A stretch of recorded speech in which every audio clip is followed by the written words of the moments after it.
सध्या कलिंगड हा विषय अतिशय चर्चेत आहे। मुंबईला एक घटना झाली ज्यामध्ये एकाच परिवाराचे 4 लोक कलिंगड खाल्ल्यानंतर वारले। नेमकं कलिंगड खाल्ल्यामुळे हा मृत्यू होतो का किंवा कलिंगड खायच्या आधी काय प्रिकॉशन्स घ्यायला पाहिजे की हे आपण जाणून घेण्यासाठी मेडिकलला आलो आहे। आपल्यासोबत डॉक्टर अविनाश गावंडे आहेत, त्यांच्याशी थेट संवाद साधू की काय कलिंगड खायच्या आधी काय प्रिकॉशन्स घ्यायला पाहिजे किंवा कलिंगड खाल्ल्यामुळे मृत्यू होऊ शकतो का।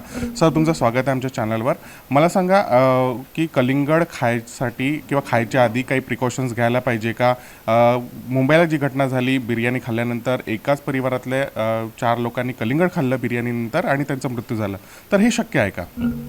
आता तुम्ही आता नवीन आधुनिक जगात आता बघितलं तर सगळे KG1 झालेले आहे। त्याच्यामुळे कलिंगड कोणाला समजणार नाही। तर कलिंगड किंवा वॉटरमेलन किंवा टरबूज हा एक सध्या सगळ्या डॉक्टरच्या दृष्टीने किंवा समाजातील सगळ्याच्या दृष्टीने एक सर्वात हेल्दी फूड आहे। आणि उन्हाळ्यात तर त्याचं खूप महत्त्व जास्त आहे, कारण त्याच्यात पाण्याचं प्रमाण जास्त असते, त्याच्यामुळे शुष्कता आणि डिहायड्रेशन होत नाही। त्याच्यामुळे कलिंगड हे सर्वात हेल्दी फूड आणि सगळ्यांना सजेस्ट करणं आवश्यक आहे।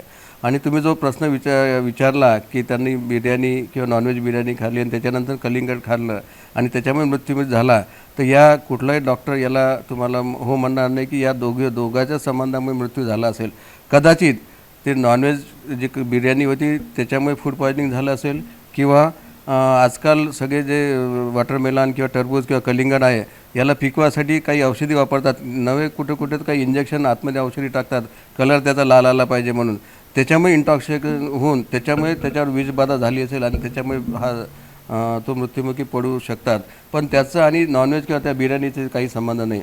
तुम्ही जर बघितलं कलिंगडचा जर विचार केला किंवा वॉटरमेलनचा विचार केला, तर याच्यात काही जर आजाराबद्दल बोलायचं झाल्यास की हे जर जास्त प्रमाणात जर गेलं शरीरात, कारण याच्यात पाणी जास्त असेल, तर पाणी आतमध्ये गेल्याच्या नंतर आणि कलिंगड जास्त प्रमाणात किंवा वॉटरमेलन जास्त प्रमाणात घेतल्यामुळे गॅसेस तयार होणं, उलटीसारखं वाटणं, डायरिया होणं ह्या नॉर्मल गोष्टी आहे, पण जास्त प्रमाणात घेतल्याच्या नंतर।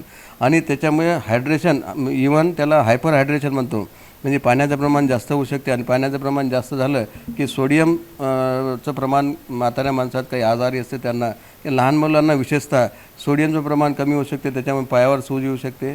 आणि यासोबत त्याला काही लोकांना याची ॲलर्जी पण असू शकते। ज्यांना ॲलर्जी आहे त्यांना ओठ लाल होणं किंवा ओठ खाजवणं हे प्रमाण असू शकते। आणि जे लोक अल्कोहोल रेग्युलर घेतात किंवा जास्त प्रमाणात अल्कोहोल घेतात, त्याच्यात लायकोपिन नावाचा जो द्रव असते, तो लायकोपिनमुळे लिव्हरचं इन्फ्लामेशन होऊ शकते। जवळपास हे आजार पण जास्त प्रमाणात किंवा कोणाला काही आजार असेल तर यांनाच होऊ शकत, पण कुठे कोणी मृत्युमुखी होईल असं कुठलंच प्रमाण नाही। पण काही गोष्टीचा जर विचार केला, जसं कॅफिन आहे, फायबर आहे, बीन्स आहे, ह्या गोष्टी जर त्याच्यासोबत म्हणजे तुम्ही जर मसाल्याचे पदार्थ जास्त घेतले, जसं बिर्याणीची गोष्ट केली, हे जर जास्त केलं आणि वॉटरमेलन त्याच्यासोबत जास्त आलं, तर त्यांना ॲसिडिटी होणं, छाती दुखणं, जे आपण ॲसिडिटीमुळे जे त्रास होतो तो त्रास त्याने होऊ शकते। कॅफिन जर कॉफीसोबत घेतलं तर कॅफिन जास्त प्रमाणात जर झालं तर एन्झायटी, छाती धडधड करणं, कोणाला लवकर टेन्शन यासारखे आजार होऊ शकतात। आणि त्याच्यामुळे बहुतांश लोकांना मसाल्याचं, कॅफिन किंवा मग ज्याच्यात हाय फायबर राहील किंवा शुगर जास्त राहील, कारण शुगर ऑलरेडी याच्यात शुगर असते आणि शुगर जास्त झालं तर एका वेळेस शुगर एकदम राईज होणं आणि त्याच्यामुळे डायबिटीजच्या लोकांना काही त्रास होऊ शकतो। एवढंच सोडलं तर याचा कुठलाही दुष्परिणाम नाही। त्याच्यामुळे मी तर म्हणेल उन्हाळ्यात हे सगळ्यांनी फ्रूट चांगलं हेल्दी फ्रूट म्हणून वापरायला पाहिजे।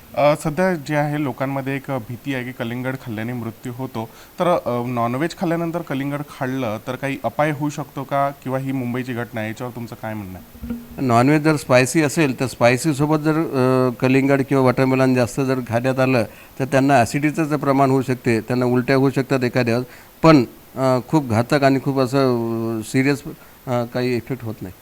तर ही जी मुंबईची घटना आहे, तर याच्यामध्ये असं म्हटलं जात आहे की बिर्याणी खाल्ल्यानंतर त्यांचं कलिंगड खाल्लं आणि त्यांचा मृत्यू झाला, तर हे शक्य आहे का। नाही, याची तर शक्यता नाही आहे। याच्यात तुम्हाला ते जे बिर्याणी असेल त्याच्यामुळे एखाद्या वेळेस फूड पॉयझनिंग किंवा विषबाधा झाली असेल, किंवा मग कलिंगड जर पिकवासाठी ज्या काही गोष्टी वापरतात त्या गोष्टीचं प्रमाण जास्त झालं तर त्याच्यामुळे त्याच्यावर इफेक्ट झाला असू शकते।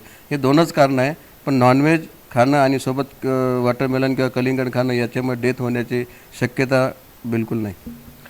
कलिंगड हे अतिशय हेल्दी फूड आहे, त्याच्यामुळे तुम्ही जे आहे आपल्या तुम्ही आधी ज्याप्रमाणे कलिंगडाचा आस्वाद घेत होता त्याचप्रमाणे तुम्ही शुगर पेशंट नसाल तर आपलं कलिंगड खाणं सुरू ठेवू शकता. कॅमेरा पर्सन विलाससह मी प्रकाश शुंकलवार, महाराष्ट्र TV 24, नागपूर.